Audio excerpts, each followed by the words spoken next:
School tunes, सीखो मजेदार अंदाज में। अमजद बीमार है। सुबह का वक्त है, सर्द हवा चल रही है। अमजद बीमार है, वो गरम शाल ओढ़े हुए है।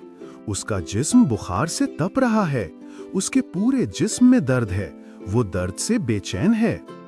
अमजद की आपा उसे चमचे से दवा पिलाती है। अमजद कहता है, आपा आज स्कूल भी तो जाना है। आपा अमजद को समझाती हैं, अभी स्कूल की फिक्र मत करो, जल्द ठीक हो जाओ। ठीक होते ही स्कूल जाना शुरू कर देना। लफ्ज सुनो, देखो, दोहराओ और पढ़ो। सुबह, वक्त, सर्द, दर्द, जिस्म, गरम, फिक्र, जल्द। देखने का शुक्रिया। मजीद सीखने के लिए हमारा चैनल स्कूल टून्स सब्सक्राइब करें। अल्लाह हाफिज।